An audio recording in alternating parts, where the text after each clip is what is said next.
We pay for everything they have to pay, and then when you want to cut back a little bit, they get upset that you're not taking care of them any longer. Foreign scavengers have torn apart our once beautiful American dream. We had an American dream. None of our companies are allowed to go into other countries.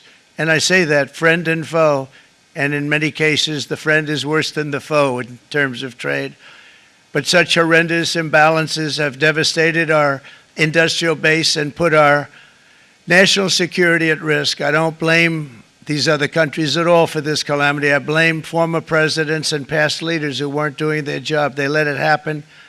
But it's not too late any longer, and we're going to start being smart, and we're going to start being very wealthy again. We're going to be wealthy as a country because they've taken so much of our wealth away from us. We're not going to let that happen. We truly can be very wealthy. We can be so much wealthier than any country. It's not even believable, but we're getting smart. Nearly a century later, in the face of unrelenting economic warfare, the United States can no longer continue with a policy of unilateral economic surrender. We cannot pay the deficits of Canada, Mexico, and so many other countries. We used to do it. We can't do it anymore. We take care of countries all over the world. We pay for their military. We pay for everything they have to pay. And then when you want to cut back a little bit, they get upset that you're not taking care of them any longer. But we have to take care of our people, and we're going to take care of our people first. And I'm sorry to say that.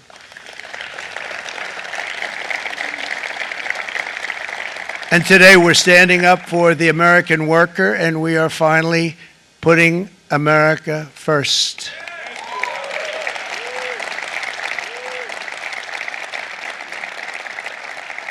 In short, chronic trade deficits are no longer merely an economic problem. They're a national emergency that threatens our security and our very way of life. It's a very great threat to our country. And for these reasons, starting tomorrow, the United States will implement reciprocal tariffs on other nations. It's been a long time since we even thought of that. We used to think about it a lot. We didn't think about it for many decades, and you see what's happened. For nations that treat us badly, we will calculate the combined rate of all their tariffs, non-monetary barriers, and other forms of cheating. And because we are being very kind, we're kind people. Very kind. You're not so kind when you got ripped off with your salaries. My auto worker friends and my Teamster friends and all of the unions that typically voted Democrat, they're not voting Democrat anymore because worker, whether union or non-worker, they're for the Republicans now. That's what happened. But we will charge them approximately half of what they are and have been charging us. So the tariffs will be not a full reciprocal. I could have done that, yes, but it would have been tough for a lot of countries who didn't want to do that. I'd like to see the chart if you have it. Could you bring it up, Howard? This is our great Secretary of Commerce, Howard Lutnick. So if you look at that, China, first row, China, 67%. That's tariffs charged to the USA, including currency manipulation and trade barriers. So 67%, I think you can, for the most part, see it. Those with good eyes, with bad eyes. We didn't want to bring, it's very windy out here.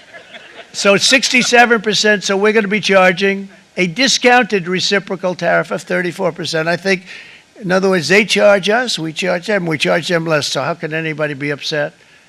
They will be, because we never charge anybody anything, but now we're going to charge. European Union, they're very tough, very, very tough traders. You know, you think of European Union, very friendly. They rip us off. It's so sad to see. It's so pathetic. 39%, we're going to charge them 20%, so we're charging them essentially half. Japan, 46%. They would charge us 46%, and much higher for certain items like cars, you know, little items like cars. 46%, we're charging them 24%.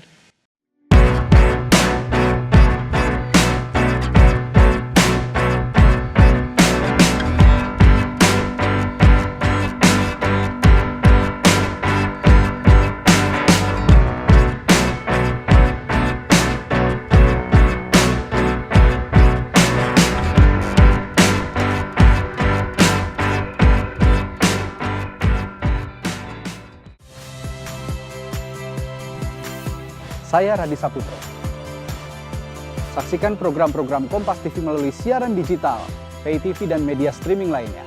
Kompas TV, independen, terpercaya.